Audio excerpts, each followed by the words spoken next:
안녕하세요. 영어책 골라주는 엄마 영골맘입니다. 이번 주 소개할 도서의 주제는 동물이 주인공인 챕터북인데요. 두 번째 순서로 소개할 책은 퍼피 플레이스입니다. 제가 살고 있는 곳은 미국 시골이에요. 미국도 대도시는 한국처럼 아파트 형태의 공동주택이 많은데 시골로 오면 땅은 넓고 인구는 적어서 대부분의 가정들이 싱글하우스, 한국으로 치면 전원주택 형태의 주택에 거주합니다. 그래서 진짜 많은 사람들이 동물을 기르는데요. 아이 학교에서 보니 반에서 동물을 기르지 않는 가정은 저희 집 포함 한두 가정 뿐이더라고요. 이런 분위기라서 그런지 아동 도서에도 강아지나 고양이를 주인공으로 쓴 책이 정말 많고, 아이들이 강아지나 고양이를 친근하게 생각하는 정도도 한국보다 훨씬 높은 것 같아요.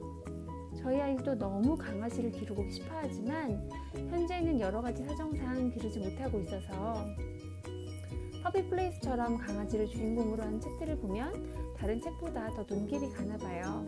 그래서 저희 아이 추천 도서 퍼피 플레이스를 오늘 소개해 보려고 합니다. 퍼피 플레이스는 지금까지 총 61권이 출간되었고 지금도 계속 다음 시리즈가 만들어지고 있어요. 각 책마다 주인공 강아지들이 있고 강아지들은 다 종류가 다르답니다. 이 책의 내용을 잠시 소개하자면 찰스와 리지는 강아지 임시보호 활동을 하는 가족이에요.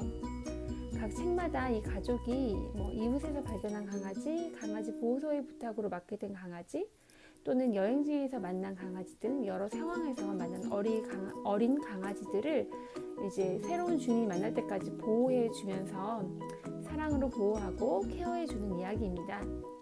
저희 아이가 가지고 있는 책은 총 3권이고요. 소장하고 있진 않지만 대부분의 시리즈들을 도서관을 통해서 읽었습니다.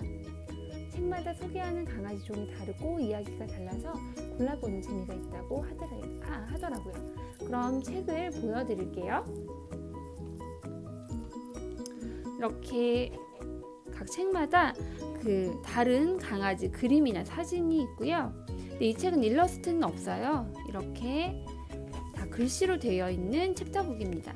그런데 아무래도 조금 저학년용이다 보니까 글씨의 크기는 꽤 큰 거를 알 수가 있죠. 자, 이런 식으로 되어 있고 챕터는 대부분이 챕터 10까지 되어 있어요. 그리고 맨 마지막에 이제 강아지 기른 팁 같은 것도 소개되어 있고 이렇게 다른 시리즈 강아지들이 소개되어 있어서 원하는 강아지를 고를 수도 있습니다.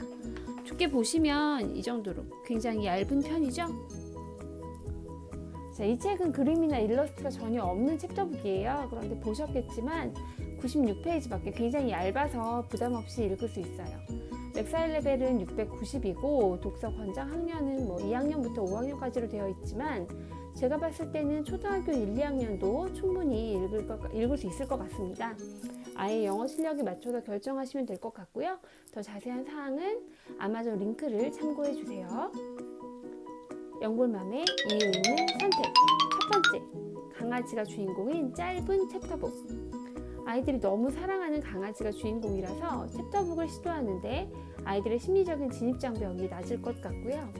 길이가 짧고 대부분의 책이 10개의 챕터로 이루어져 있어서 아이들이 질리지 않고 읽을 수 있습니다. 두 번째, 골라보는 재미가 있는 책. 지금까지 총 61권이 출간되었고 책마다 주인공이 다릅니다. 예를 들면 1권은 골든 리트리버 골디, 29권은 버니즈 마운틴 독 모카, 50권은 화이트 저먼 shepherd 스피릿 등 여러 종의 강아지들이 등장하기 때문에 아이가 원하는 종의 강아지를 골라서 읽을 수 있어요. 시리즈이긴 하지만 각 에피소드가 독립적인 스토리로 되어 있어서 꼭 순서대로 읽을 필요가 없는 것도 장점입니다. 셋, 독서 습관을 기를 수 있는 책. 한 권으로 끝나는 단행본은 아이가 다 읽고 나면 좋아할 만한 비슷한 책을 찾아주는 것도 엄마들에게 나름 스트레스잖아요. 이 퍼피 플레이스 시리즈는 여러 권의 시리즈이기 때문에 한번 이 책에 애정을 갖게 된다면 60여 권의 책을 꾸준히 읽을 수 있다는 것도 추천의 이유입니다. 코로나 사태가 길어지면서 아이들의 정서적인 면이나 심리 상태를 걱정해서 반려동물을 기르는 집이 많아지고 있다고 하는데요. 실제로 동물을 기를 여건이 안 된다면 퍼피 플레이스 같은 책을 읽는 것도 도움이 될 것 같습니다. 답답하고 지루한 일상이 하루라도 빨리 끝나고 보통의 일상으로 돌아가게 되길 바래요. 다음 편에 재미있는 책으로 돌아오겠습니다. 도움이 되셨다면 구독과 좋아요 눌러주세요. 안녕히 계세요.